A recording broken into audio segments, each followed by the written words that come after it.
Yeah, so I got into marketing because I like data. I like math, I like statistics, and as it turns out, marketers have a lot of data available to them about customers, looking at their behavior. I'd say the biggest shift has been the amount of data that we're collecting. If you think about a consumer today, they carry around their cell phone all the time. They use their cell phone for email, they use their cell phone to take pictures, to access the internet, and all of that is data that's collected that is available to businesses to improve the decisions that they make. So I think the amount of information about people that's now quantifiable has been the biggest shift I've seen. Excellent. And what first got you interested in those fields? Just an innate curiosity, or? No, I had an aptitude for numbers. I was a math and econ major, and I had met a staff member at my undergrad institution who happened to be the roommate of the deputy dean of the business school, and he said, "I think you should go and talk to my roommate." Excellent.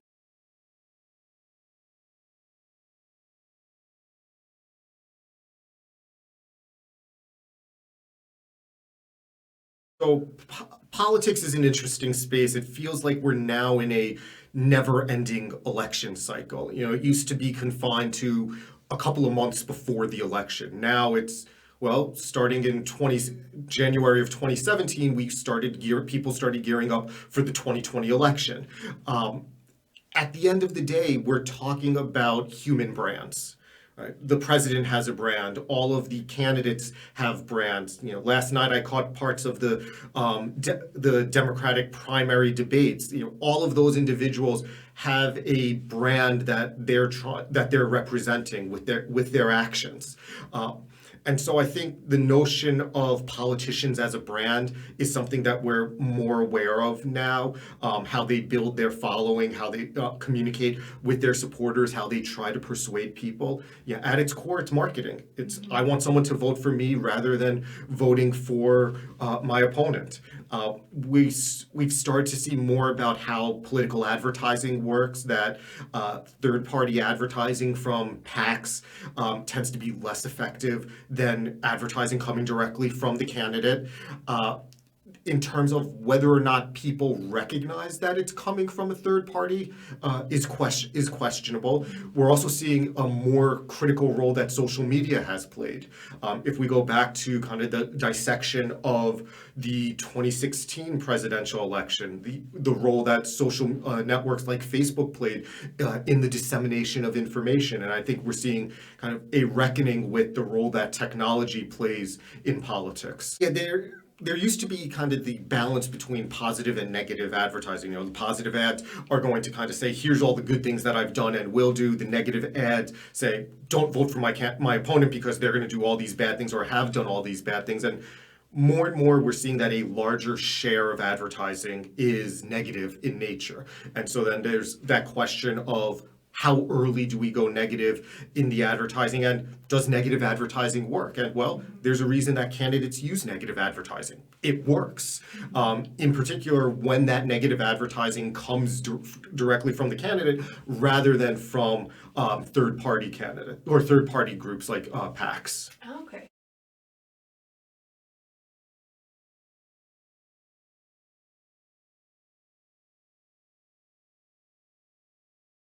So social TV is the idea that you have people watching television while also engaging in social media activity. You can think of it as like the other term that's used is media multitasking. And I've done research into television advertising previously and just like watching television. So this gives me an excuse to watch more TV and say that it's for work purposes. But we're seeing more and more that live viewing is on the decline because people have DVRs. People are kind of watching TV when it's convenient for them.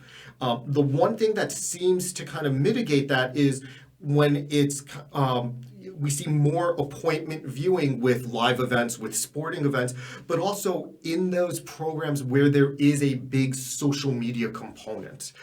So if you think about the shows that use hashtags, the programs themselves are active on social media to engage users, people want to be part of that conversation. What we found is that programs that do have more social media activity around them do tend to be better for advertisers. The nature of the advertisements themselves do affect kind of that relationship. But we've seen that more social shows, people are actually buying more from those advertisers after the ads air. So we're kind of able to get at a causal relationship between advertising in those programs and purchasing behavior. Okay.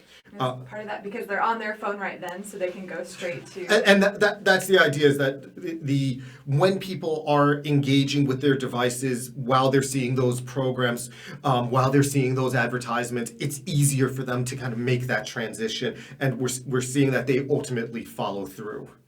Okay. And have you seen, sorry, it's off script, but any like types of products or types of services that are more successful, like based on what this show is? So like Game of Thrones, is there toothpaste is going to be very successful? Sure. Yeah. I mean, that kind of congruency between advertiser and program isn't something that we had looked at, but what we have looked at is product placement activity. And so, you can think about really in-your-face product placement, like, look, the F-150 truck. Not so good when you have that explicit call out.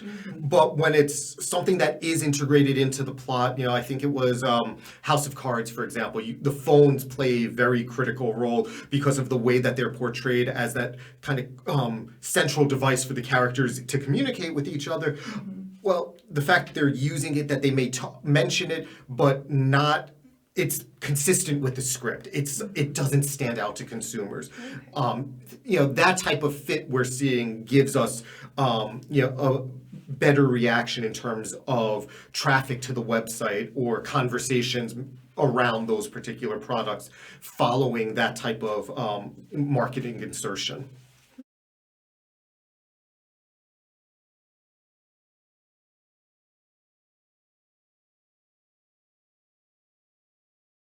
Strategy is a fantastic resource because it's a resource that a lot of businesses themselves use. It tracks all or most types of marketing expenditures. So if I want to see a particular advertiser, which programs did they advertise in, or a particular program, who are the advertisers that placed ads in that particular program, or in which programs do brands engage in product placement, all of that information is available. And so when we want to look at what's the relationship between traditional advertising and social media and sales, or what kind of impact does product placement have on website traffic, strategies that go-to database for part of the equation.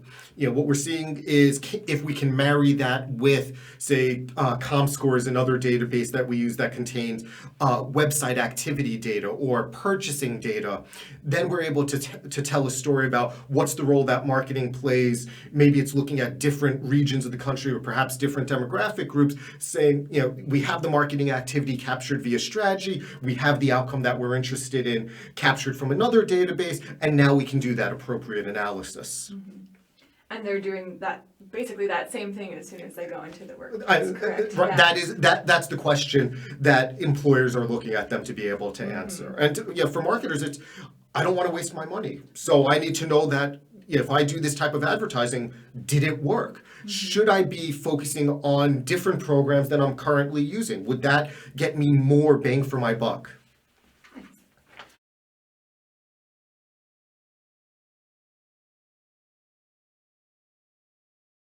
So a lot of the work that I do is driven by what's the data that's available. And one of the sources of data that we're working with now is location data. So mobile device location data, how much of it's being collected, how much insight can you get into a particular consumer, how do we do that in a way that is privacy friendly? For example, I don't want to be able to track everything back to a particular person who lives at a particular house. I don't need that level of information. Marketers don't need that level of information. But the information that marketers do need is what are the general preferences so that I can target advertising. So how do we balance those two pieces? No, it's really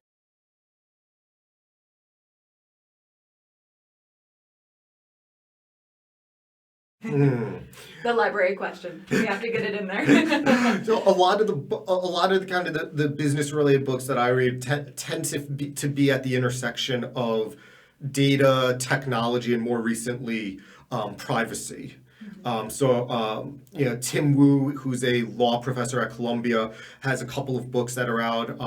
The Master Switch was an older book that he had written about the kind of who are the new gatekeepers.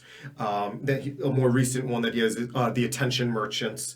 And then there are a number of books in a similar vein of what is social media doing to society, what's the role that it's playing within politics. I've got a stack of books around data and privacy that talk about kind of the surveillance state and surveillance capitalism. I think there's the question of, if you believe that capitalism is good, do we need to put some guardrails? How do you impose ethical constraints with capitalism, and how do we balance out these things of, we want to run organizations, we want these organizations to be profitable, but we don't want them to destroy society.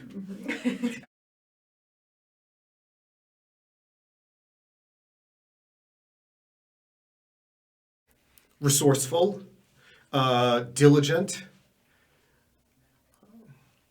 I got two. You can do two. That's fine. All right, we'll go with two. Stop at two. Okay, perfect. Well, thank you very much. Sure thing.